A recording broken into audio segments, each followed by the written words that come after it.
തിരുവനന്തപുരത്ത് നിന്ന് കാണാതായ മത്സ്യത്തൊഴിലാളികൾക്കായുള്ള തിരച്ചിൽ 17ാം ദിവസം. അഞ്ചുതെങ്ങ് സ്വദേശി ഷിജിൻ, പുല്ലുവിള സ്വദേശി ജോൺ എന്നിവർക്കായി ഉറ്റവർ ഇന്നും കാത്തിരിക്കുകയാണ്. അതേസമയം തിരച്ചിൽ ഇപ്പോഴും മന്ദഗതിയിൽ തന്നെ തുടരുകയാണ്. വിഴിഞ്ഞത്തും മുതലപ്പുഴയിലും മത്സ്യത്തൊഴിലാളികളെ കാണാതായിട്ട് 17 ദിവസം പിന്നിടുമ്പോഴും ഊർജ്ജസ്വലമായ തിരച്ചിൽ നടക്കുന്നില്ല എന്നതാണ് പ്രധാന ആക്ഷേപം.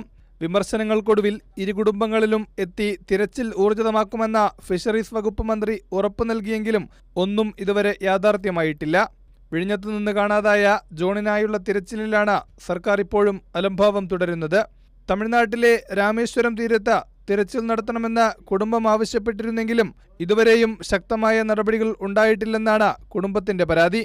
മുതലപ്പുഴയിൽ കാണാതായ ഷിജിനു വേണ്ടിയുള്ള തിരച്ചിൽ പുഴയുടെ ഭാഗത്താണ് പുരോഗമിക്കുന്നത്. പുഴയുടെ ഭാഗത്തെ കല്ലുകൾക്കിടയിലാണ് തിരച്ചിൽ നടത്തുന്നത്. ഫിഷറീസ് വകുപ്പിന്റെയും കോസ്റ്റ് ഗാർഡിന്റെയും തിരച്ചിലിന് പുറമെ മത്സ്യത്തൊഴിലാളികളും തിരച്ചിൽ നടത്തുന്നുണ്ട്. ആദ്യ മണിക്കൂറുകളിൽ തിരച്ചിൽ മന്ദഗതിയിലായതാണ് മുതലപ്പുഴയിലെയും പ്രധാന പ്രശ്നം. കൃത്യമായി ഇടപെടാതെ സർക്കാർ സംവിധാനങ്ങൾ നിർണായക സമയങ്ങളിൽ വീഴ്ച വരുത്തിയതിന്റെ പ്രതിഷേധം ഇപ്പോഴും ഇവർക്കുണ്ട്. 17ാം ദിവസവും ഉറ്റവർക്കായി കാത്തിരിക്കുകയാണ് കുടുംബങ്ങൾ. കൈരളി ന്യൂസ്, തിരുവനന്തപുരം.